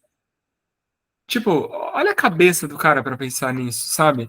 Tipo, só um artista para conseguir reunir tanta informação, traduzir nessa imagem, né? Ele cria forma, né, para uma ideia de uma maneira muito simples. Muito simples nada, né? É difícil pra caramba escolher a letra, mexer na forma da letra. Pelo amor de Deus, Sim, mas para quem vê é simples mesmo. Você quem olha e vê, fala, sim. nossa, consigo entender tudo. Sim. E olha só, ele tava com o João, ele fez a fotografia e a logotipo, né? Mas é muito louco, porque agora mesmo mostrando aqui para vocês, né, como a gente organiza nossos documentos, as primeiras pastas que a gente tem foi concebendo alguma coisa do que seria o visual do grupo, sabe? Essas fotos a gente tirou antes de ter qualquer espetáculo, mas como elas já sugerem alguma coisa ali que você deve continuar. Essa aqui acabou sendo a nossa foto do pôster, mas assim, completamente editada, sabe? Zero dá pra ver que eu tô de shorts. E Tem um super é lindo esse trabalho de imagem que o João fez, né? Tá super noturno, assim, a foto. Parece também um pouco desenhado. Enfim. Sim. Realmente, tem traços dele aqui, né? Nas cores, todas as cores são escolha dele. Sim. Enfim, ó, daí eu saí dessa primeira sessão de fotos, voltei para comunicação, foto das apresentações, aí começa, mas tudo já está organizado, ó. Todas as apresentações estão em pastas separadas, sabe? Santa Luzia, 2/6. Estação Ferroviária, 5/6. Tudo está separado. Seleção Cris, uma seleção que a gente fez, sabe, de fotos de todas as apresentações, sabe, ó. Isso aqui é uma seleção que a gente fez a partir do montaréu de fotos que é naquela mais geral, né? Enfim, eu vou voltar aqui na comunicação, materiais impressos. A gente passou essa demanda para o João e ele devolveu esses posters. Aqui, ó, o cartaz. O tamanho do cartaz é diferente do tamanho do banner, sabe? Mas você sabendo que você precisa de um cartaz, que você precisa de um banner, você vai procurar no Google qual que é o tamanho do cartaz, qual que é o tamanho do banner. Você vai falar com o seu designer, se você tiver o seu designer. E ele que vai se preocupar em pesquisar essas informações. Olha só, aquela foto que eu tinha mostrado para vocês, né? E olha como que fica o trabalho depois do design. Reparou que ele fez uma leitura por cima? Ele fez como se tivesse desenhado, né? Pintado aqui por cima das camisas, como se fosse aquelas fotos antigas que as pessoas coloram. É muito Eles, lindo. A gente também usou, tinha um ateliê com muitos tecidos e a gente deu umas texturas de tecido para o João que ele usou aí no fundo, né? Que dá para ver que tem os tecidos. Aí ele fez essa bordinha de corda de sisal que a gente também tinha na cenografia e toda essa coisa meio molamba. A gente queria uma coisa meio molambenta, né? Então o logo do espetáculo, por exemplo, presta atenção, ele tem pincelada grosseira, né? A tinta não parece que a tinta foi arrastada, é tudo irregular, né? ó, aqui tá a tinta tá fora, tá vendo, da camisa? E é propositadamente errado, né? E, e daí, nesse aqui, esse aqui é o do cartaz. Esse espaço em branco é para colar adesivo, porque ao invés de imprimir um cartaz novo a cada apresentação, aí a gente deixava esse espaço em branco para colar essa parte, a gente mandava fazer adesivo. E daí dava para pegar e colar nessa parte aqui, tá vendo? Como é cartaz de lona, né, dá para colar o adesivo, tirar e colocar outro. Porque, por exemplo, o banner, ó, é diferente. Ele demora mais para carregar porque é maior, né? Tá vendo? Ele não tem, porque ele não tem data. Esse aqui é o banner. E ele é maior de pixels, né? Ele demora mais a carregar, ó, dá para eu dar mais um sem perder qualidade, que a imagem é melhor.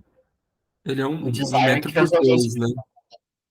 o designer que resolveu esse problema. Ó, o programa do espetáculo, o designer que fez isso. A gente fez todos esses textos, todos.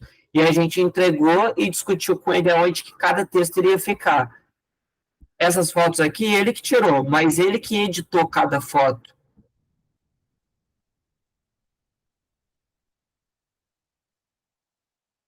Ele que entendeu como que ia fazer, como que ia espaçar cada coisa, sabe? Porque se a gente pegar esse trabalho e mais o trabalho de construção do objeto artístico, e além disso, de administração dos recursos, ninguém dá conta de fazer tudo, sabe? A gente precisa de cabeças na criação, senão não fica completa. Oi, Gabriel. Não, não é isso. Eu ia falar isso também. E aqui os posts, ó. Os posts, a gente também desenhou, ó, e ele mandou todos. Aqui tem todos os posts que a gente já postou. Eles estão todos nessa pastinha. Ah, além disso, aqui eu acho que tem a planilha, ó, de comunicação. Mas essa é com o orçamento, né, dos Ah, materiais que o João é. passou. Tinha muito material impresso. Ó, calma aí, deixa eu partilhar isso aqui. Aqui, ó, isso aqui foi o valor do banner, né? A quantidade, o valor unitário, quanto que a gente gastou. Mas, enfim, informações que vão sendo úteis nesse processo e que você tendo um drive, você sabe aonde armazenar, então você consegue articular com as pessoas da sua equipe, né? Mas acho que o mais Verdade. valioso nessa aula de comunicação é, tipo, cara, cria esse drive, sabe, com o grupo que você está trabalhando, para formalizar de alguma maneira e reunir esses materiais em algum lugar, porque vai criando ali uma biblioteca do seu projeto, né? Exatamente. Eu acho que da parte expositiva era isso que a gente tinha para mostrar para vocês. Aí, se você, Isa, Paty, quiserem fazer alguma pergunta ou algum comentário dentro disso tudo, assim, tá super aberto esse espaço para vocês.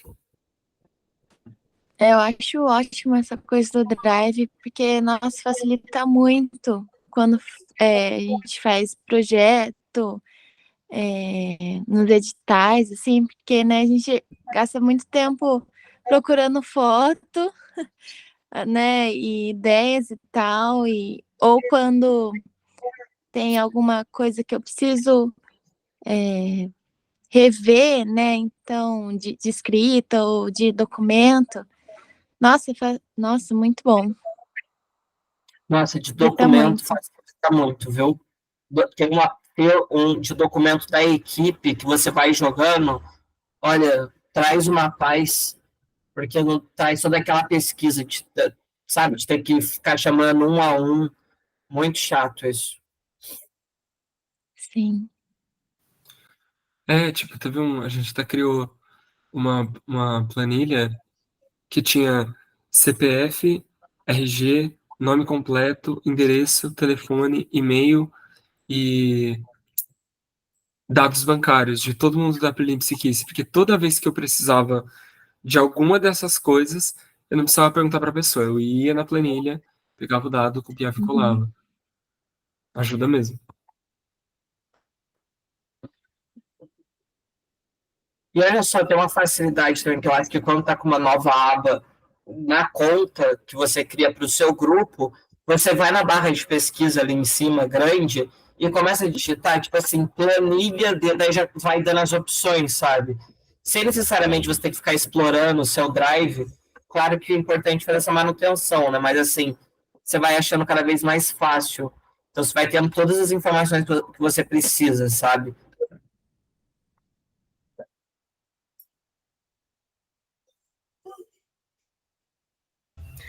A gente sempre tem problema em relação às fotografias, né? O material para a gente poder estar publicando. Porque a gente sempre fala, vamos fazer todo o processo, né? A gente se maquiando, se preparando, tudo, vamos tirar foto, mas aí entra numa correria, não consegue fazer nada. Aí, quando tem a apresentação, sai catando foto de pai, mãe, papagaio, o povo que foi assistir, e vai compilando isso e tentando salvar alguma coisa para a gente colocar nas redes. Então, assim, é muito moroso, muito trabalhoso, muito amador, e aí a gente não consegue ter um produto de qualidade para estar usando na divulgação. Né? E fica bem difícil para a gente, né, Isa? A gente que dança, não dá para dançar e filmar, não dá para dançar e tirar foto. Enfim, é uma coisa que a gente precisa estar melhorando também. Com certeza, Paty. E às vezes é tipo o caso de você buscar alguma pessoa que tipo, tem alguma câmera, que gosta de fotografar, de repente criar uma parceria com essa pessoa, né? De você oferecer alguma coisa a ela, talvez se você não tiver condição, né, de oferecer um cachê de fotografia, mas pensar em algum tipo de permuta, para essa pessoa acompanhar vocês, porque de fato tirar uma pessoa que está sendo importante para ou tipo tirar uma pessoa que vai dançar ou tirar uma pessoa que está maquiando as outras, que já está com uma outra função para acumular ainda da fotografia, não, tipo, não vai dar certo, né? Tipo, não. E aí eu entendo que você fala de perder essa beleza do backstage, né, do making off. A gente teve a felicidade de fazer uma das sessões do Presta Atenção, que o João se dispôs a ir mais cedo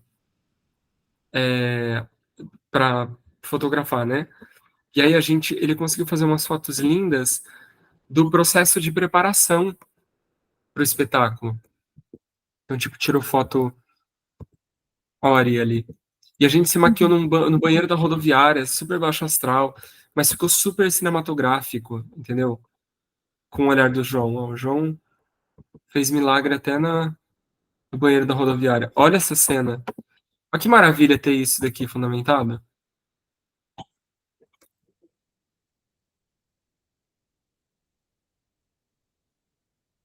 Enfim, só para mostrar também um pouquinho da importância que é ter um olhar externo, né? No fotografando. Porque a gente jamais faria essa foto. Daí, assim, às vezes nunca se vai usar esse material, ou se você vai usar, vai ser numa coisinha só, sabe, que bem ali na ponta. Mas sabe aquele negócio? Se não fizer, você não tem nem a possibilidade de existir, sabe? Então você tem que dar margem para isso ser criado, né?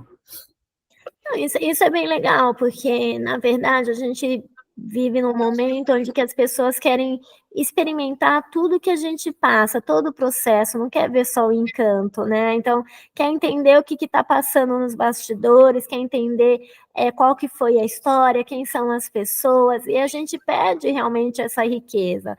É fácil chegar lá, tá linda, maravilhosa na apresentação, né?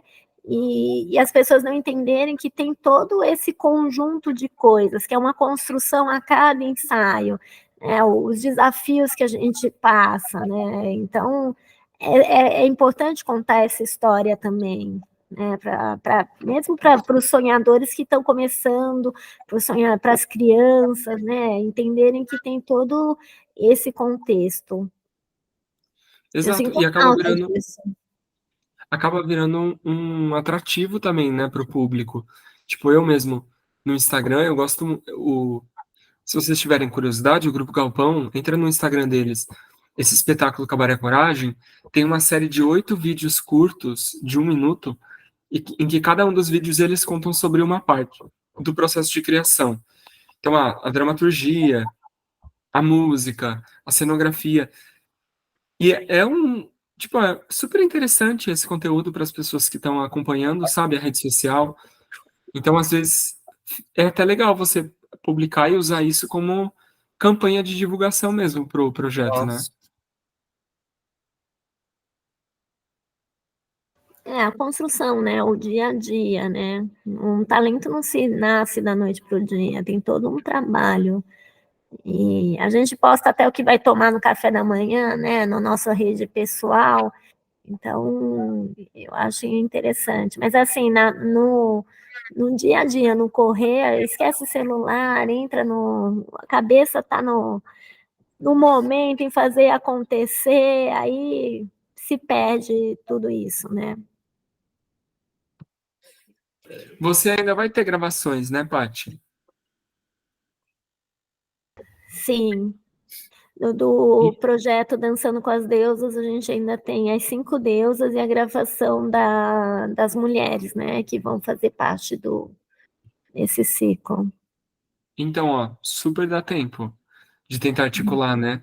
Alguma pessoa que tem uma câmera e que possa fotografar isso para vocês, gravar uns videozinhos de maquiagem, porque pode ser bem legal para vocês terem esse material, né, para divulgação. Sim. Vamos pensar nisso, né, Isa?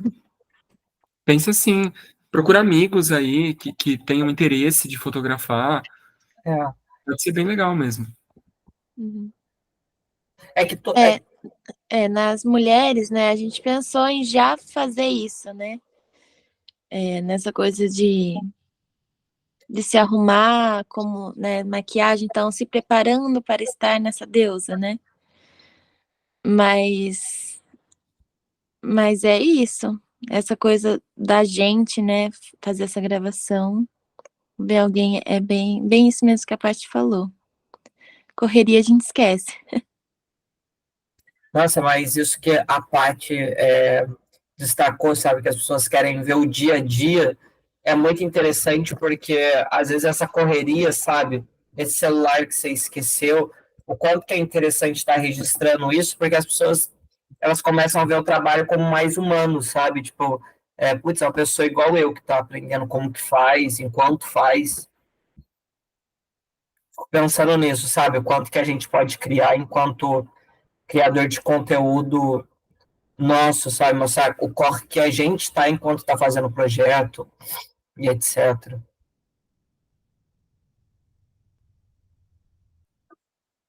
Acho que cabe até para colocar no planejamento, né? Aquela lá fazer parte, né? Porque normalmente não vou gravar o final da festa, pé sujo, descabelada, nada disso. Isso faz parte também de conclusão do projeto, né? A coisa aconteceu, foi legal, tá todo mundo assim cansado. Não sei, mas assim, colocar isso na estrutura, como, não pode esquecer um incenso, não pode esquecer a roupa, maquiagem tem que ser assim, mas tem que lembrar também vamos parar esse momento para fazer o registro, né? Ou o momento dos stories, né? A gente fez a festa cigana, fez um stories no momento, ó, estamos aqui gravando, não sei o que. O Vinagrinha até fez, né, Isa? Mas a gente, assim, a gente do grupo mesmo, do Azura, não fez nenhuma postagem. Ó, pessoal, estamos preparando aqui. Estamos fazendo isso. Oi? Quem que chegou a fazer, que você falou? O Vinagrinho. Tá vendo? E ele é o cara que tá gerando conteúdo na rede social e tá se dando bem com isso, né? Sim, sim. Você já acompanhou ele, Gabriel? Já vi. Ele é amigo do meu pai. Gente, Sim, exatamente. Mas assim, legal porque ele é, por exemplo, um artista que ele coloca um lado da produção dele, né, para dar conteúdo, esse tipo de conteúdo, e ele tem um retorno que é imediato, né? Porque é o palco sem ele precisar estar no palco, né? Aí faz de uma maneira tão natural, né, que parece que é fácil, né? Tá lá, e aí pega o celular e já faz. Aí eu já tô assim, cadê meu celular? Tá sem bateria. Aí eu fico numa loucura. Ai, mas enfim, algumas coisas que precisamos melhorar e ter um pouquinho mais de atenção. Aham. Não, nós todos, quando a gente coloca esses assuntos para serem discutidos e para a gente estudar assim, em coletivo, sabe? É sempre apontando o ideal e, enfim, tentando colocar em etapas, né? Um processo que ele é muito complexo para a gente conseguir, sei lá, ter alguma visão do todo e conseguir atingir todas essas áreas de uma maneira consciente, né? E por isso, da melhor maneira possível, mas não é porque a gente colocou aqui que a gente faz todas as etapas da produção, que é o ideal. Mas, enfim, é muito importante a gente estudar, né, tentando categorizar, enxergando essas várias maneiras, porque quando a gente está na labuta, a gente consegue enxergar, né, os vários caminhos que a gente pode seguir.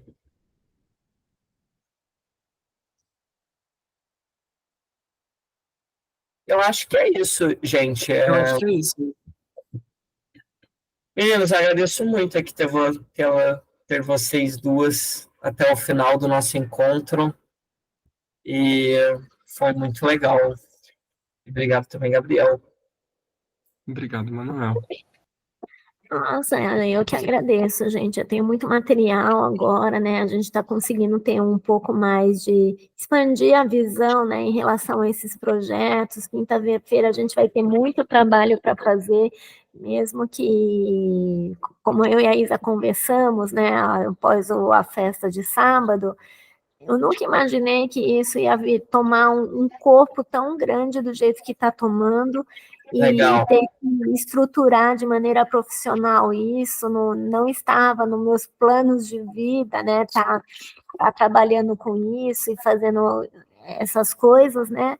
Então a gente vai usar todo esse material que vocês forneceram, passaram para a gente, para realmente ter um projeto muito mais profissional, mais estruturado para realmente crescer com raízes fortes, com bases sólidas, né? E que as pessoas olhem e realmente nos reconheçam como um grupo profissional e talentoso, porque o grupo é talentoso, né? A gente inovou nessa última festa, né?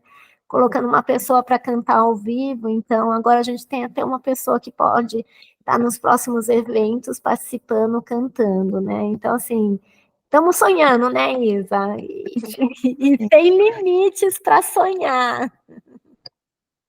É isso aí, Tati.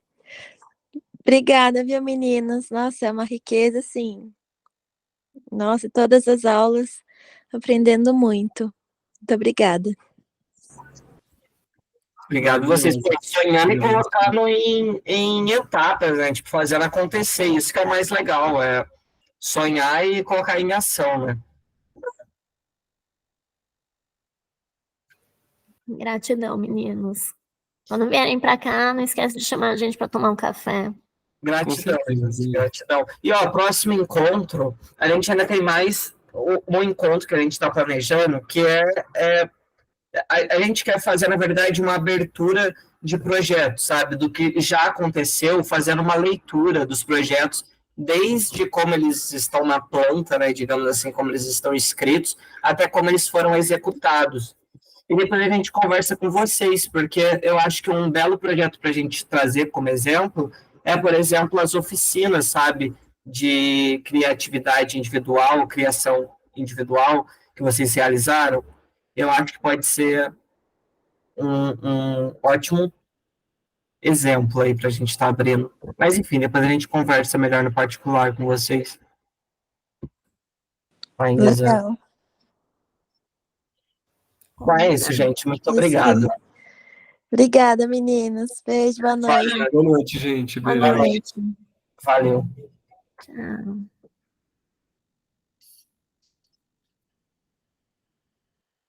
Mas... Parar a gravação, né? Obrigado a todo mundo que assistiu. Muito obrigado, gente.